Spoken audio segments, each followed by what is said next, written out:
Hey everyone, it's Casey, and I'm bringing you a really awesome video today.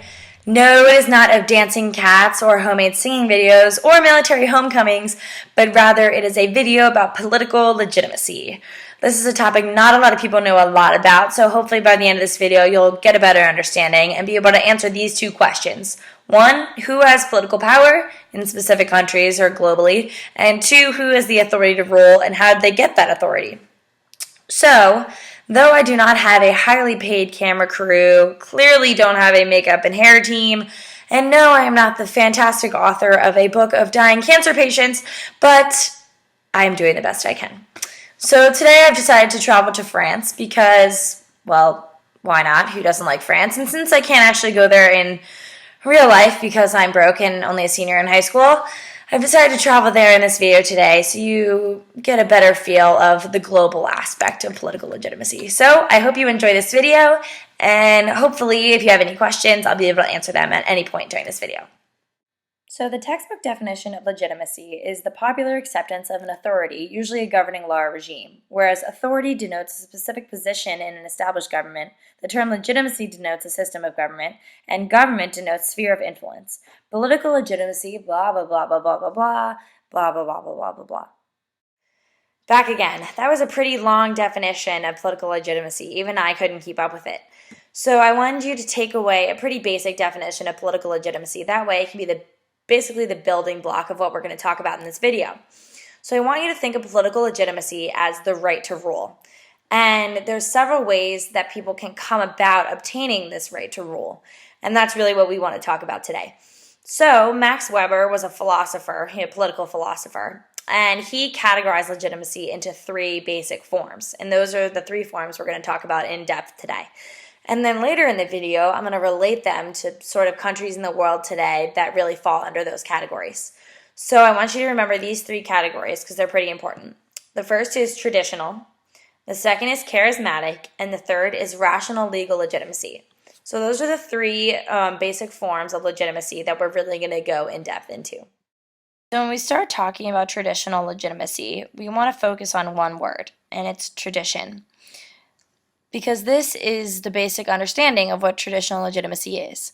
So the definition is that traditional legitimacy rests upon the belief that tradition, here, should determine who rules and how they do so. So there's about two categories or subcategories, if you will, that fall underneath traditional legitimacy, and I'm going to talk about those right now.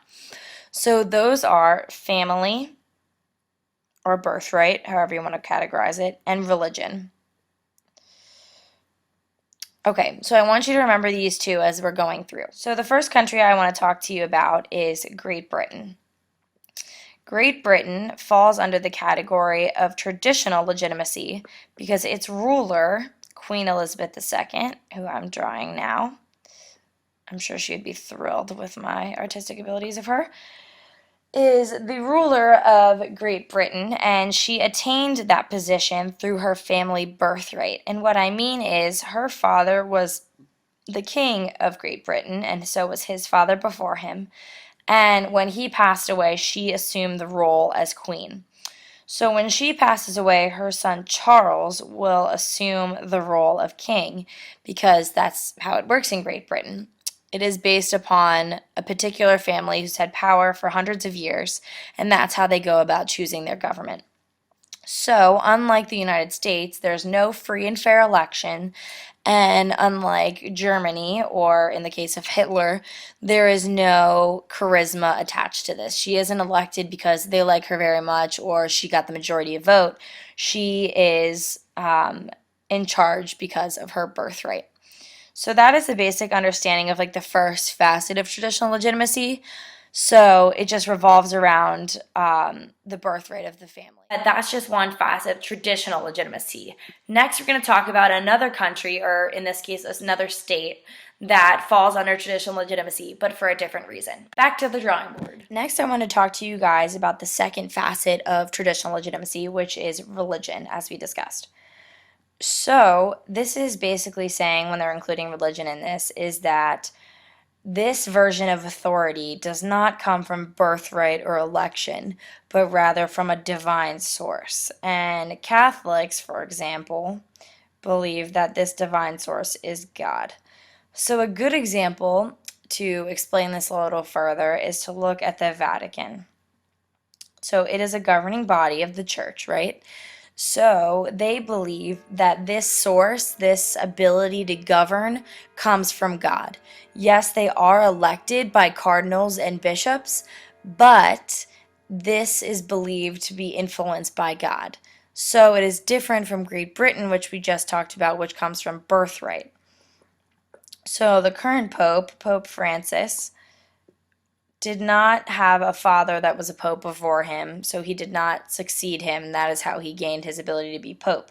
He gained it through a divine source, which is God, as we discussed. So this differentiates between the two facets of traditional legitimacy that Max Weber came up with when he came up with the three forms of legitimacy. Hopefully you really got a good grasp of the two facets of traditional legitimacy, because we're moving on to the next one. So the next step is charismatic legitimacy, and we're really going to focus on one person in particular that really fully encompasses the definition of charismatic legitimacy. So let's go back to the drawing board and discuss the next one. Next, we're talking about charismatic legitimacy, which is based upon the personality of a leader or a group. And so when you think of charisma, you think of a person that's likable and that appeals to the community. So when I tell you that my example for charismatic legitimacy is Hitler, you might be a little bit surprised. But this is true, but let me remind you that we're looking back in time post Holocaust. So we're looking back and seeing everything he did. But in real time, in the past, when they were getting to know Hitler, he was a very charismatic leader and very likable. And because of things like propaganda and everything you would learn about in your typical history class, people were prompted to put him in a place of authority. So Hitler falls under this category of charismatic legitimacy, and he rose to power by sheer force of personality. And yes, he was elected, but that's not the principal way he got to being head of Germany. Next up, and last but certainly not least, is rational legal legitimacy. These two words paired together might seem confusing, but hopefully after we go back to the drawing board and you see more of my fantastic drawing abilities, you'll be able to understand it a little better.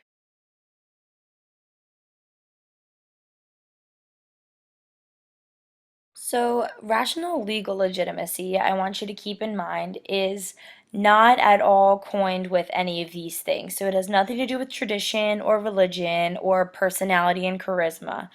Instead, it's more institutionalized, if you will, meaning that it's highly structured. So, somewhere like the United States has the separation of powers with its three branches, the executive, legislative, and judiciary. It's far more structured and is based upon laws or rules, if you will.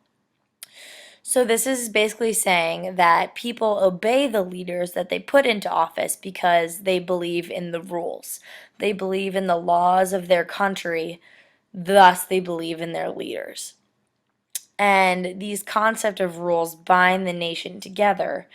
So, these officials are elected because of their ability to carry out the laws. And when we talk about laws, we reference the rule of law, and this has two parts: common law and code law. I won't really talk about common law because that doesn't really apply in the United States, but that's based on tradition and past precedents and practices. But code law is based upon written rules that are divided into commercial, civil, and criminal codes. And this is used in the United States, for example. And what's important to note about this is that this form of authority, for example, when we elected President Obama, we elected him because we believed he was going to carry out the laws set into, say, our Constitution. So that is different from believing that he comes from a religious standpoint or comes from a divine source or from his birthright. We covered a lot of stuff in this video today, and it can be a bit overwhelming when you're trying to study for that test or quiz or really just review about what political legitimacy is. So I've attached a few links below to take you to a couple websites that will help explain it a little better or answer any questions you have, or feel free to leave questions in the comments below. I want you to remember what we covered today, the overall definition of legitimacy, and the 3 subcategories that were created to help define it. Remember, they are traditional, charismatic, and rational legal legitimacy. Also, I want you to remember, feel free to go back in this video and check it out again, the countries that we covered in order to explain overall political legitimacy. So I hope you enjoyed this video, and I hope you learned a little something today. And though I am not John Green, I hope you found my video interesting, and we'll look forward to more in the future. Bye, everyone!